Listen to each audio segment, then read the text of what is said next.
Everyone. देखिए last class के अंदर जो हमने क्लास एंड की थी तब मैंने आपको एक क्वेश्चन दिया था, ठीक है, लेकिन अभी वो क्वेश्चन हम लास्ट में देखेंगे कि अभी बहुत सारी प्रॉपर्टीज है, वो देखने से आपके कंसेप्ट इतने क्लियर हो जाएंगे कि वो क्वेश्चन करने में भी आपको बहुत ईजी रहेगी, ठीक है। तो देखिए अभी जो हमारा टॉपिक है ना, ये अभी एल्कली और एल्केन अर्थ मेटल के ही हम जो है थोड़ी सी इसकी केमिकल प्रॉपर्टीज देखेंगे। फिजिकल हमने कंप्लीट कर ली थी लास्ट सेशन में, ठीक है। वो तीनों वीडियोस आप फिर से देखिए और रिवाइज कीजिए, बार बार देखिए, जब तक समझ ना आए तब तक देखिए। और अभी हमें जो इनकी केमिकल प्रॉपर्टीज है, ठीक है, इनकी केमिकल प्रॉपर्टीज में आपको कोशिश करूंगी कि आज ही मैं पूरी कंप्लीट करवा दूं, ठीक है, क्योंकि इसके आगे जो हमारे टॉपिक स्टार्ट होते हैं ना, वो हमारे बेसिकली CSI नेट के लिए बहुत इंपॉर्टेंट है। जब हम पढ़ेंगे बोरोन्स के बारे में, बोरोन की केमिस्ट्री पढ़ेंगे, सिलिकेट्स पढ़ेंगे, फॉस्फोरस के कंपाउंड्स पढ़ेंगे, ठीक है, हैलोजेंस पढ़ेंगे, इंटर हैलोजेंस पढ़ेंगे, फिर जीरो ग्रुप पढ़ेंगे। वहाँ पे बहुत सारे एन नंबर ऑफ क्वेश्चंस आपको मैं दिखाऊंगी कि CSI नेट में कैसे पूछा है। अभी ये जो टॉपिक आज हम पढ़ेंगे ना, ये इंपॉर्टेंट है, आपके MSc एंट्रेंसेस में बहुत जगह पूछे जाते हैं। ये जो आज केमिकल प्रॉपर्टीज में पढ़ाऊंगी और मेरी कोशिश रहेगी कि आज में ही ये कंप्लीट हो जाए, ठीक है। तो सबसे पहले मैं बताती हूँ आपको हाइड्राइड्स। देखिए सबसे पहले केमिकल प्रॉपर्टीज हमने स्टार्ट कर दी है हाइड्राइड से। अब क्या होता है, जैसे ये वाले जो मेटल है, एल्कली मेटल जो है M, ये रिएक्ट करते हैं जब हाइड्रोजन के साथ में, ठीक है, तो ये क्या बनाते हैं MH, ठीक है। अब ये जो MH है, ये जो MH इसने बनाया है, इसकी स्टेबिलिटी का ऑर्डर क्या होता है, ठीक है। ये जो MH हमारा बना है, इसकी स्टेबिलिटी पूछा ये जाता है, इसकी स्टेबिलिटी का ऑर्डर पूछा जाएगा, ठीक है। जेईई नीट वगैरह में तो बहुत पूछते हैं इस तरह के क्वेश्चन। इसकी स्टेबिलिटी का ऑर्डर क्या होगा, तो इसकी स्टेबिलिटी जो है वो डिक्रीज होती है ग्रुप के अंदर, ठीक है। ग्रुप के अंदर ऊपर से नीचे जब हम जा रहे हैं ग्रुप में, तो हाइड्राइड जो है इसकी स्टेबिलिटी जो है वो डिक्रीज होती है। इसका मतलब ऑर्डर क्या हो गया,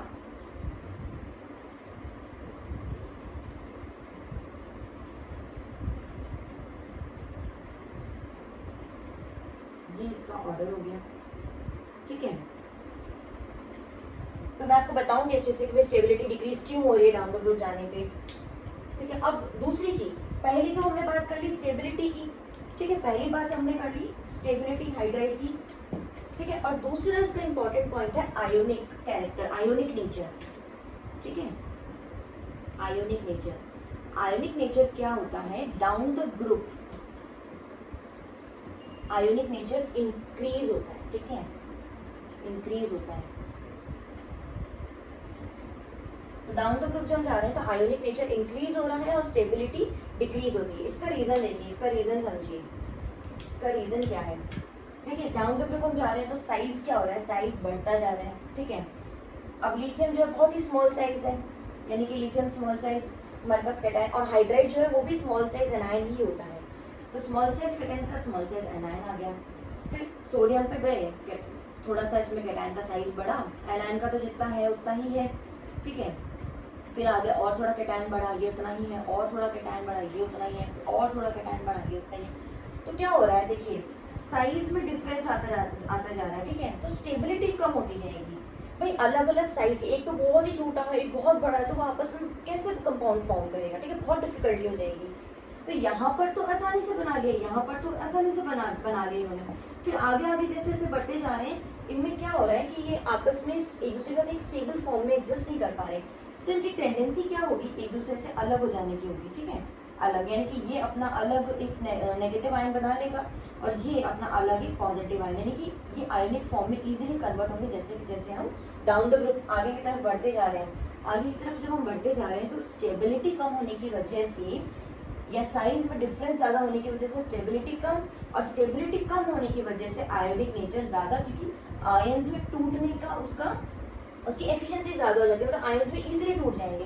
भाई इजीली अपने अलग अलग हो गए, क्योंकि ये साथ में रह ही नहीं पा रहे, जब साथ में रह ही नहीं पा रहे तो अलग हो जाएंगे और अपने अपने कॉन्जिक्यूटिव आयन में कन्वर्ट हो जाएंगे, ठीक है। तो ये हमारा कंसेप्ट यहाँ से क्लियर हो गया कि भाई आयनिक नेचर जो है क्यों बढ़ रहा है और स्टेबिलिटी कम क्यों हो रही है, ठीक है। सिमिलर साइज के अगर है तो साथ साथ आराम से रह लेंगे। अगर साइज में बहुत ज्यादा डिफरेंस है, बहुत छोटा है, बहुत बड़ा साइज में डिफरेंस है, तो साथ में रह ही नहीं पाएंगे, अलग हो जाएंगे, अपने अपने आयंस में कन्वर्ट हो जाएंगे, सीधी सी बात है, ठीक है। ये तो बात हो गई हमारे एल्कली मेटल की। अब एल्कलाइन अर्थ मेटल में क्या होता है, देखिए यहाँ पर जो मेटल होता है ये किसमें, +2 ऑक्सीडेशन स्टेट में है, ठीक है।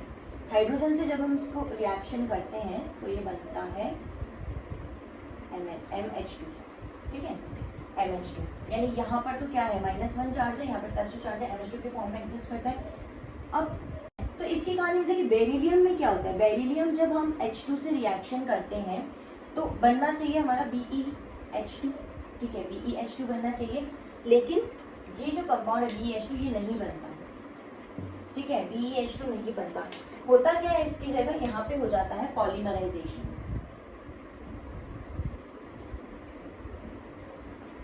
ठीक है। तो यहाँ पर पॉलीमराइजेशन हो जाता है। पॉलीमराइजेशन होने का रीजन क्या है कि देखिए बेरिलियम बहुत ही स्मॉल साइज है, ठीक है, इफेक्टिव न्यूक्लियर चार्ज बहुत ज्यादा है, तो आसानी से अपने जो इलेक्ट्रॉन है वो ये हाइड्राइड आयन को नहीं देगा, मतलब हाइड्राइड बनाने के लिए इजीली अपने इलेक्ट्रॉन उसको नहीं देगा, ठीक है।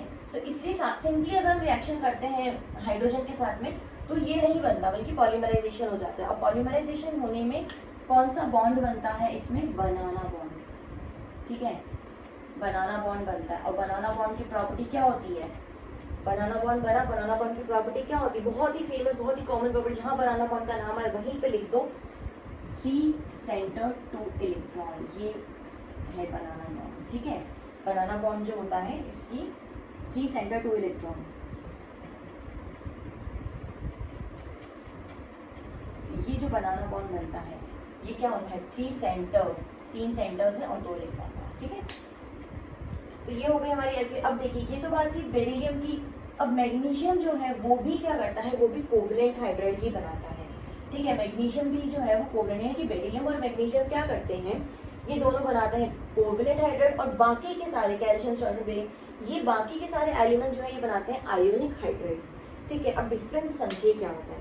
अब आयोनिक बॉन्ड जब बनता है, आयोनिक का मतलब क्या है कि मैं अपने इलेक्ट्रॉन पूरी तरह से निकाल के सामने वाले को डोनेट कर दूं, तो बन गया आयोनिक बॉन्ड। और कोवलेंट बॉन्ड जब बनता है तब क्या होता है, शेयरिंग होती है, ठीक है। यानी ये बोल रहे हैं बेरिलियम और मैग्नीशियम कि भाई हम अपने इलेक्ट्रॉन पूरी तरह से निकाल के तो नहीं देंगे, पूरी तरह से डोनेट तो नहीं करेंगे, लेकिन हम शेयरिंग कर सकते हैं, ठीक है। यानी बेरिलियम और मैग्नीशियम दोनों क्या करते हैं, शेयरिंग ऑफ इलेक्ट्रॉन करते हैं, कोवलेंट हाइड्राइड बनाते हैं, और बाकी के सब बनाते हैं क्या, आयोनिक हाइड्राइड, ठीक है। तो ये चीज यहाँ पर क्वेश्चन बनने की संभावना कहाँ है, यहाँ और यहाँ, कि भाई which of the following is covalent hydride, which of the following does not react directly with hydrogen, ठीक है। तो ये चीजें पूछी जाती हैं कि भाई, और फिर बेरिलियम क्यों नहीं बनाता है, क्योंकि भाई बेरिलियम जो है इसका ऑक्सीडेशन पोटेंशियल बहुत हाई है, इतना इजीली अपने इलेक्ट्रॉन नहीं देगा हाइड्राइड को, ठीक है, हाइड्रोजन को नहीं देगा कि तुम हाइड्राइड में कन्वर्ट हो जाओ, ठीक है। तो ये हो गई हाइड्राइड की बात, ठीक है। ये चीजें आपको समझ आ गई होंगी, और क्वेश्चन जो है यहाँ से पूछे गए हैं, जेईई नीट वगैरह में पूछे जाते हैं, और एमएससी एंट्रेंसेस के लिए भी ये चीज इंपॉर्टेंट है, ठीक है। अब नेक्स्ट है ऑक्साइड्स। ऑक्साइड्स भी बहुत इंपॉर्टेंट, बहुत जगह मतलब जेईई नीट वगैरह में तो बहुत क्वेश्चन पूछे जाते हैं, एमएससी एंट्रेंसेस में ऑक्साइड से काफी क्वेश्चन पूछे जाते हैं, ठीक है। तो ऑक्साइड वाली भी बहुत इंपॉर्टेंट है। और ऑक्साइड में भी क्या है कि सब हर एक अपना एलिमेंट का एक अलग तरीका है रिएक्ट करने का ऑक्साइड के साथ, ठीक है। तो इस चीज को मैं आपको अच्छे से समझाते हुए कि ऑक्साइड में क्या होता है। देखिए लिथियम जो है यहाँ पे Li+, ठीक है, फिर हम लिख लेते हैं Na+, और फिर है K+, और साथ में रुबीडियम और सीजियम को भी ले लेते हैं। तो देखिए क्या होता है, लिथियम जो है ना इसका साइज बहुत छोटा है, हमें पता है, तो इफेक्टिव न्यूक्लियर चार्ज बहुत ज्यादा होगा, ठीक है। आगे हम बढ़े, लिथियम से सोडियम पे गए तो इफेक्टिव न्यूक्लियर चार्ज थोड़ा सा कम हो गया। कम होने का रीजन क्या है, आयोनिक पोटेंशियल। अब देखिए आयोनिक पोटेंशियल क्या होता है, आयोनिक पोटेंशियल क्या होता है, Z/R। तो Z की जो वैल्यू है, Z तो देखिए सब में इसमें क्या +1 ऑक्सीडेशन स्टेट है सब में, ठीक है। तो Z जो है वो ऑलमोस्ट क्या हो जाएगा हमारा कांस्टेंट, ठीक है। तो इफेक्टिव न्यूक्लियर चार्ज जो है वो बहुत ज्यादा जल्दी से नहीं बढ़ रहा है, जबकि साइज में क्या हो रहा है, साइज बहुत स्पीड से बढ़ रही है, ठीक है। तो साइज अगर ज्यादा बढ़ता जाएगा तो आयोनिक पोटेंशियल जो है वो कम होता जाएगा, ठीक है। साइज अगर ज्यादा बढ़ता जा रहा है, यहाँ से जहाँ जा रहे हैं साइज अगर बढ़ता जा रहा है तो इसका आयोनिक पोटेंशियल जो है वो कम होता जा रहा है, इफेक्टिव न्यूक्लियर चार्ज इसका कम होता जा रहा है, ठीक है। तो अब इनके रिएक्शन की किस तरह से करते हैं, देखिए ऑक्साइड में किस तरह के एनायन से रिएक्शन करते हैं वो देखिए। ये O2 माइनस इस तरह की स्पीशीज से रिएक्शन करेगा, ये किससे करेगा O2 2 माइनस, और ये किससे करते हैं O2 माइनस। अब देखिए इनमें डिफरेंस क्या है, ये जो हमने एनायंस लिखे हैं इनमें डिफरेंस क्या है। तो O2 माइनस देखिए एक सिंगल एलिमेंट में 2 नेगेटिव चार्ज, ठीक है। अब यहाँ पे 2 पे 2 नेगेटिव चार्ज, यानी कि इसमें नेगेटिव जो है, नेगेटिव चार्ज जो है वो कम होता जा रहा है, ठीक है। तो ऊपर वालों में क्या है कि इसका इफेक्टिव न्यूक्लियर चार्ज यानी कि पॉजिटिव नेचर कम होता जा रहा है।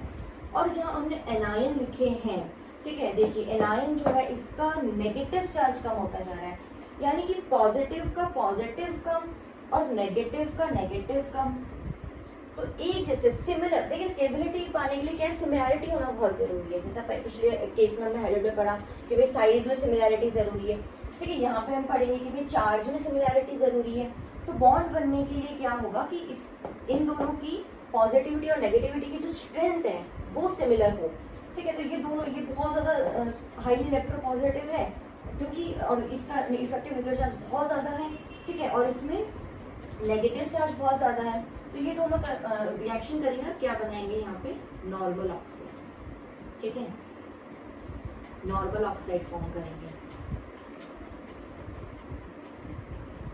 अब यहाँ देखिए सोडियम में क्या है, सोडियम जो है इसमें जो पॉजिटिव चार्ज है, इफेक्टिव न्यूक्लियर चार्ज जो है वो थोड़ा सा मॉडरेट हो गया। मॉडरेट क्यों हो गया, यहाँ बहुत ज़्यादा था क्योंकि यहाँ पे साइज कम थी। अब जैसे आगे बढ़े साइज थोड़ी सी बड़ी, Z तो कांस्टेंट है, साइज थोड़ी बड़ी, जिसका आयनाइजेशन पोटेंशियल थोड़ा सा कम हो गया, ठीक है, यानी कि इसके जो इफेक्टिव न्यूक्लियर चार्ज था वो भी थोड़ा सा कम हो गया। तो ये हो गया मॉडरेट। अब जो हमने एनायन लिया है साथ में, इसके कंपेयर में आप देखिए यहाँ पे एक सिंगल एलिमेंट पे 2 नेगेटिव चार्ज है, 2 ऑक्सीजन पे 2 नेगेटिव चार्ज है, यानी कि इसका जो नेगेटिव है वो भी थोड़ा कम हो गया, यानी इसका पॉजिटिव थोड़ा कम, इसका नेगेटिव थोड़ा कम, दोनों मॉडरेट हो गए, ठीक है। तो इनकी रिएक्शन होगी, क्या बनेगा पेरोक्साइड, ठीक है, पेरोक्साइड बनेगा यानी कि Na2O। और बाकी में देखिए जैसे जैसे हम और आगे बढ़े, साइज एकदम से बहुत बढ़ता चला गया, ठीक है, इनमें साइज बहुत ज़्यादा बड़ा हो गया, यानी कि इफेक्टिव न्यूक्लियर चार्ज बहुत कम हो गया, ठीक है। तो अब कम, जब पॉजिटिव कम हो गया है तो नेगेटिव भी हमें कम ही चाहिए, ठीक है। तो पॉजिटिव अगर कम है तो वो जिससे रिएक्ट करेगा, जो नेगेटिव स्पीशीज है वो रिएक्ट कर रहा है, जिस ऑक्साइड से वो रिएक्ट कर रहा है उसका भी नेगेटिव चार्ज कम होगा। तो दोनों और कम हो गए, ठीक है। तो दोनों ये रिएक्शन करके क्या बनाते हैं, सुपर ऑक्साइड, ठीक है, यानी कि KO2, RbO2, CSO2, ठीक है। तो ये हमारा कंसेप्ट होता है कि भाई ये इस तरह से ऑक्साइड क्यों फॉर्म करते हैं, ठीक है, ये अलग अलग फॉर्म में। तो इसके पीछे कंसेप्ट क्या है वो आज हमने बहुत अच्छे से समझ लिया, ठीक है, कि भाई अगर पॉजिटिव का पॉजिटिविटी कम और नेगेटिव की नेगेटिव, इस तरह से भी आप समझ सकते हैं कि पॉजिटिव की पॉजिटिविटी कम और नेगेटिव की नेगेटिविटी कम, ठीक है। और हमेशा रिएक्ट कौन करते हैं या कंपाउंड कौन बनाते हैं, जो सिमिलर हो, ठीक है। साइज में डिफरेंस बहुत ज़्यादा नहीं होना चाहिए, चार्ज में डिफरेंस बहुत ज़्यादा नहीं होना चाहिए, ठीक है। ये हो गई हमारी एल्किलाइन मेटल की बात। अब देखिए एल्किलाइन अर्थ मेटल में क्या रहता है,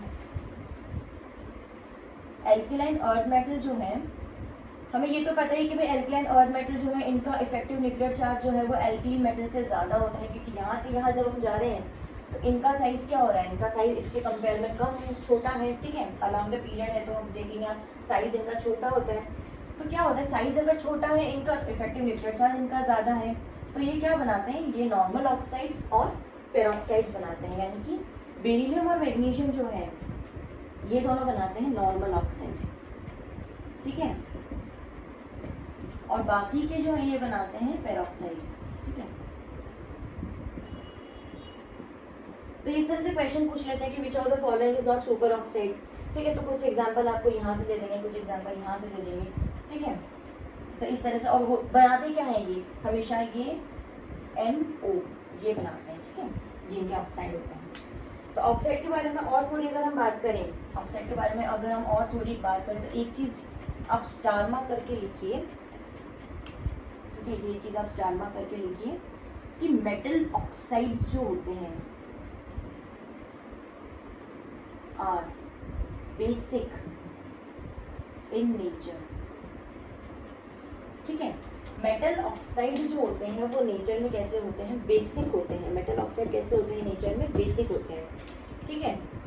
अब आप लिखिए क्वेश्चन, अब मैं आपको बताती हूँ क्वेश्चन की फॉर्म में, मतलब मैं आपको थोड़ा सा कंसेप्ट समझाऊंगी बेसिसिटी का, ठीक है। मेटल ऑक्साइड और बेसिसिटी का कंसेप्ट हम देखेंगे।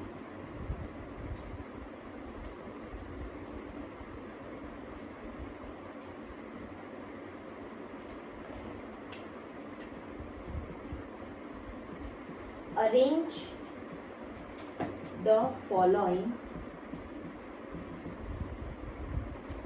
in increasing order of basicity,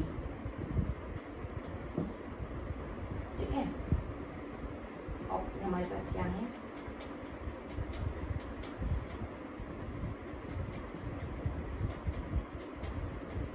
ठीक है, ये हमारे ऑप्शन है। इनको हमें मेटल ऑक्साइड की इंक्रीजिंग ऑर्डर में अरेंज करना है, ठीक है। तो ये बात तो हमें समझ आ गई कि भाई मेटल ऑक्साइड जो होते हैं वो नेचर में बेसिक होते हैं, लेकिन इनकी बेसिसिटी का ऑर्डर क्या होता है और क्यों होता है, ठीक है। तो इनका ऑर्डर क्या होता है, डाउन द ग्रुप जब हम जाते हैं, डाउन द ग्रुप जब हम जाते हैं तो बेसिसिटी इंक्रीज होती है, ठीक है। डाउन द ग्रुप जब हम जा रहे हैं, यहाँ पर देखिए BEMGC, डाउन द ग्रुप हम जा रहे हैं तो बेसिसिटी इंक्रीज होती है, ठीक है। तो होता क्या है,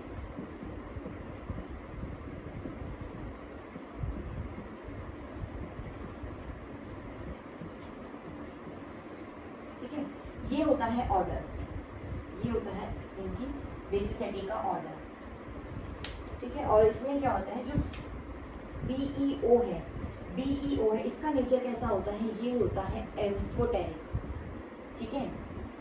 BeO जो है ये होता है एम्फोटेरिक। अब देखिए डाउन द ग्रुप में जब हम जा रहे हैं तो इसका बेसिक नेचर बढ़ रहा है, इसका क्या मतलब है, देखिए बेसिक नेचर, सबसे पहले बेसिक नेचर क्या होता है, सबसे पहली बात तो यही आ जाती है, हम इतने बेसिक की बात करें, बेसिक नेचर होता है क्या है, बेसिक नेचर क्या होता है, अपने इलेक्ट्रॉन डोनेट करना। अगर आपको सोल्यूशन में डालें या आपके किसी दूसरे एलिमेंट से रिएक्शन करें, अगर आप अपने इलेक्ट्रॉन सामने वाले को डोनेट कर रहे हो यानी आप बेसिक नेचर के हो, ठीक है। अगर आप इलेक्ट्रॉन सामने वाले से ले रहे हो, एक्सेप्ट कर रहे हो, यानी आप एसिडिक नेचर के हो। अब देखिए यहाँ पे बेसिक नेचर किस हिसाब से होगा कि भाई डाउन द ग्रुप हम जा रहे हैं, हमने हर जगह कंसेप्ट, हर जगह घूम फिर के वही आते हैं, आपको फिजिकल प्रॉपर्टीज पढ़नी ही पड़ेंगी अगर आपको केमिकल प्रॉपर्टी बहुत अच्छे से समझनी है, ठीक है।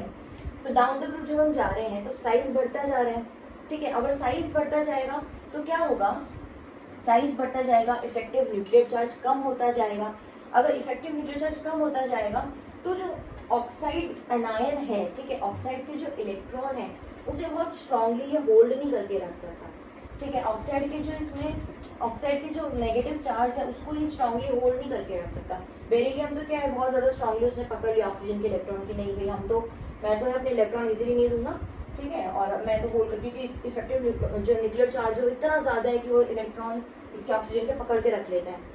बाकी क्या होता है, साइज बढ़ता जाता है, इफेक्टिव न्यूक्लियर चार्ज कम होता जाता है, तो इतनी स्ट्रांगली होल्ड नहीं करके रखेंगे ये इलेक्ट्रॉन्स को ऑक्सीजन के, तो क्या होगा, ये अपने इलेक्ट्रॉन इजीली डोनेट कर देगा, ठीक है। यहाँ से यहाँ जा रहे हैं यानी डाउन द ग्रुप जब हम जा रहे हैं तो ये अपने इलेक्ट्रॉन को बहुत स्ट्रांगली होल्ड नहीं कर पा रहा है क्योंकि इफेक्टिव न्यूक्लियर चार्ज कम होता जा रहा है।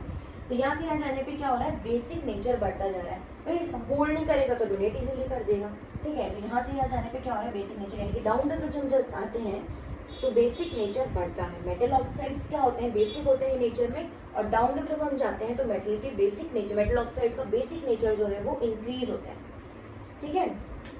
एक चीज और देखिए करके कि जो एल्कली मेटल है, एल्कली मेटल के जो ऑक्साइड्स हैं इनका बेसिक नेचर ज्यादा होता है एज कंपेयर टू एल्कलाइन और मेटल ऑक्साइड के,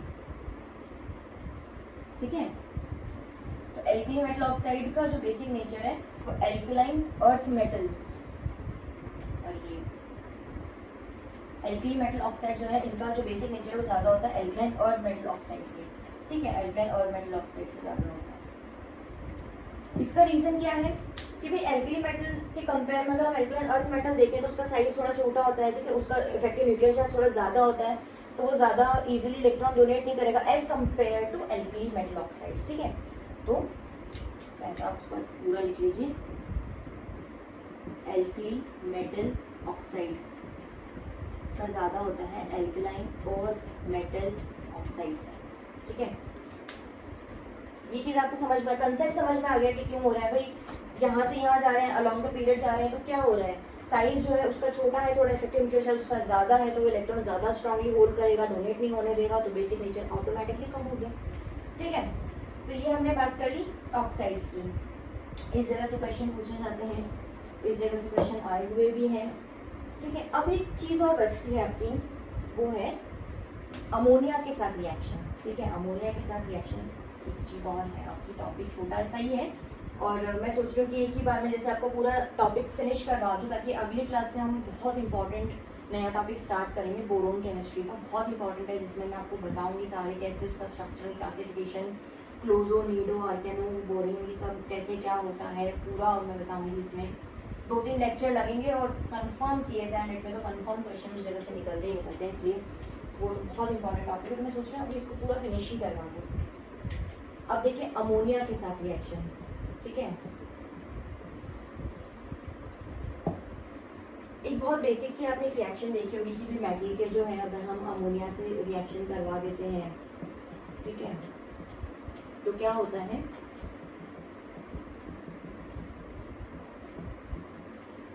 प्लस एक तो मेटल होता है अमोनिया के साथ और एक इलेक्ट्रॉन, अमोनिएटेड इलेक्ट्रॉन निकलता है। ठीक है, ठीक है, तो एक तो हो गया हमारा मेटल के साथ अमोनिया और एक है अमोनिएटेड इलेक्ट्रॉन। अब जो अमोनिएटेड इलेक्ट्रॉन है इसकी वजह से बहुत सारी प्रॉपर्टीज आ जाती है सोल्यूशन में।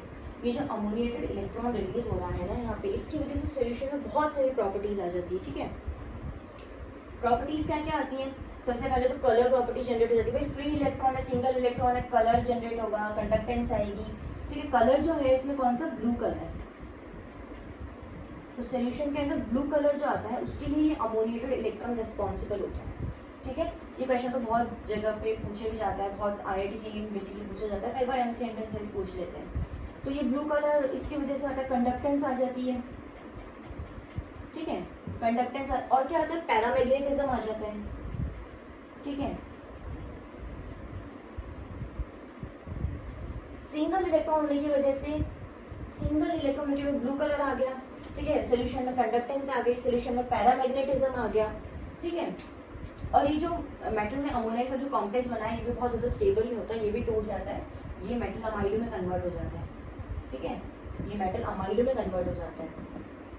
ठीक है, तो ये बहुत ज़्यादा चीज़ें नहीं थी। अब देखिए मैंने जो लास्ट टाइम आपको क्वेश्चन करवाया था एक DU MSc एंट्रेंस का, वो मैं आपको करवा देती हूँ फिर से। देखिए मैं आपको मेरा क्वेश्चन था, मैं एग्जैक्ट आपको उसी टर्म में वही लैंग्वेज मैं आपको बता देती हूँ। वैसे मैंने लास्ट टाइम आपको लिखवा दी थी लैंग्वेज।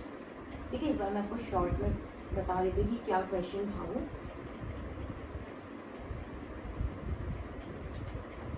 मैंने होमवर्क में दिया था आपको ये क्वेश्चन।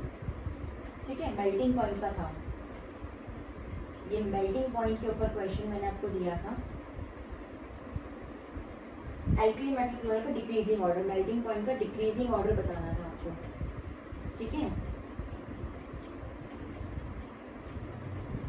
मेल्टिंग पॉइंट का डिक्रीजिंग ऑर्डर ऑप्शन मैंने देखिए आपको 2 ऑप्शन दिए थे।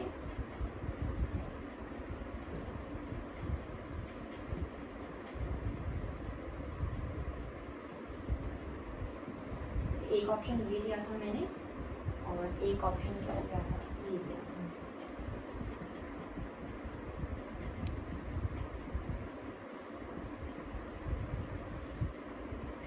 देखिए वैसे मैं सोच रही हूँ कि ये कराने के बाद एक बार मैं आपको फजान स्कूल की क्लास ले लूँ, उसके बाद में मैं बोरोन केमिस्ट्री में, फजान स्कूल होने के बाद में आपके बहुत कंसेप्ट क्लियर हो जाएंगे। फजान स्कूल बहुत इंपॉर्टेंट है, मतलब इतने सारे क्वेश्चंस हैं मैं आपको बताऊंगी, आपके पूरे डाउट्स क्लियर हो जाएंगे।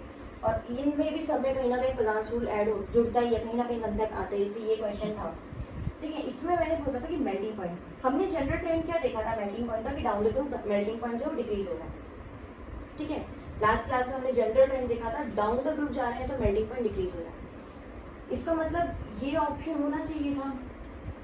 ठीक है, लेकिन क्या होता है ना कि LiCl जो है इसका मेल्टिंग पॉइंट सबसे कम हो जाता है। ठीक है, इसका मेल्टिंग पॉइंट सबसे कम हो जाता है LiCl का, और बाकी के जो ग्रुप्स हैं इनका मेल्टिंग पॉइंट जो जनरल आपका ऑर्डर है, जनरल आपका जो ऑर्डर है वही चलता है, लेकिन LiCl का सबसे कम। इसके पीछे रीजन क्या है कि इनमें देखिए साइज में सिमिलैरिटी है। ठीक है, क्योंकि क्लोराइड आयन जो है वो बहुत बड़ा है, क्लोराइड आयन बहुत बड़ा है साइज में, और ये भी बड़े हैं, यानी कि इनमें साइज में आयोनिक बॉन्ड है। आयोनिक बॉन्ड का मतलब इनमें कंप्लीट ट्रांसफर ऑफ इलेक्ट्रॉन हो गया, आयोनिक बॉन्ड बन गया। जबकि LiCl के अंदर क्या है, LiCl के अंदर क्या है, कोवलेंट बॉन्ड है, कोवलेंट बॉन्ड है। कोवलेंट बॉन्ड का रीजन क्या है कि लिथियम जो है इसका तो साइज है छोटा और क्लोराइड आयन का साइज है बड़ा। लिथियम का साइज छोटा है और क्लोराइड आयन का साइज बड़ा है, ठीक है। यानी यहाँ पे स्ट्रॉन्ग पोलराइजिंग पावर आ गई, यानी कि लिथियम आयन जो है इसकी पोलराइजिंग पावर बहुत ज्यादा हो जाएगी। हमने पढ़ा था पोलराइजिंग पावर में small cation and large anion होना चाहिए, पोलराइजिंग पावर जो हमने टॉपिक पढ़ा था फर्स्ट क्लास के अंदर, ठीक है। तो यहाँ पे क्या हो गया कि लिथियम आयन छोटा है, ये ज्यादा बड़ा है, पोलराइजिंग पावर बहुत ज्यादा, और जहाँ पर बहुत ज्यादा पोलराइजिंग पावर होती है वहाँ पर कोवलेंट बॉन्ड बनते हैं, ठीक है। कोवलेंट बॉन्ड बनते हैं। वैसे फजान रूल से भी इसको जोड़ा जाता है, जो मैं आपके क्लास में नेक्स्ट क्लास में आपकी फजान रूल की ही होगी, ताकि आगे कोई डाउट ना रहे आपके मन में, ठीक है। तो इसकी वजह से क्या होता है, कोवलेंट बॉन्ड बनता है। कोवलेंट बॉन्ड बनने की वजह से इसका मेल्टिंग पॉइंट जो है वो लोवेस्ट हो जाता है, और आयनिक बॉन्ड जो आयनिक जो कंपाउंड्स होते हैं उनका मेल्टिंग पॉइंट बहुत ज्यादा होता है as compare to covalent bond. Covalent जो मॉलिक्यूल होते हैं उनका मेल्टिंग पॉइंट सब कुछ कम होता है, ठीक है। और आयोनिक जो होते हैं वो वैसे भी हम कहते हैं आयोनिक सॉलिड्स। आयोनिक सॉलिड यानी कि सॉलिड फॉर्म में होते हैं, इनकी सारी प्रॉपर्टी मतलब इनमें मेल्टिंग पॉइंट, बॉइलिंग पॉइंट वगैरह, डेंसिटी, इनका सब कुछ ज्यादा होता है, ठीक है। क्योंकि आयोनिक सॉलिड्स हैं, ये सॉलिड के फॉर्म में एग्जिस्ट करते हैं, ठीक है। और कोवलेंट जो होते हैं, जो कोवलेंट कंपाउंड वो थोड़े सॉफ्ट होते हैं। तो यहाँ पे क्या है, कोवलेंट बॉन्ड की वजह से इसका मेल्टिंग पॉइंट कम हो गया है और बाकी सबका जो एज इट इज ऑर्डर था वही है, ठीक है। तो ये आया वो क्वेश्चन है, ये DU का क्वेश्चन है, आया क्वेश्चन है। ये आपका हो गया लास्ट क्लास वाला क्वेश्चन, ठीक है। और अभी मुझे एक इम्पॉर्टेंट क्वेश्चन और करवाना है, क्लास क्या बहुत ज़्यादा लेंदी हो गई इसलिए अभी मैं आपको करवा नहीं रही हूँ। बाकी एक मैंने एज इट इज आपके लिए देखिए रखा हुआ है क्वेश्चन आपका पूछा हुआ है IIT जैम का। IIT जैम का क्वेश्चन है जो मेटल ऑक्साइड पर बेस्ड है। बहुत अच्छा क्वेश्चन है, मैं करवाना चाह रही हूँ, अभी बहुत लंबी क्लास की हो गई आपकी, तो मैं नेक्स्ट क्लास में करवाऊंगी वो क्वेश्चन, ठीक है। तो आज का एक बार हमने देख लिया क्वेश्चन, देखिए किस तरह से आए हुए होते हैं और ना किस तरह कहाँ से पूछे जाते हैं, ये हमने केमिस्ट्री का कर लिया क्वेश्चन। बाकी जो ये बेसिक प्रॉपर्टीज़ हैं यहाँ से MSc एंट्रेंसेस में पूछ भी लेते हैं कभी कभी, कि कुछ एक ईजी क्वेश्चन होते हैं वहाँ पर इस तरह के क्वेश्चन पूछ लेते हैं जो आज टॉपिक हमने पढ़े, ठीक है।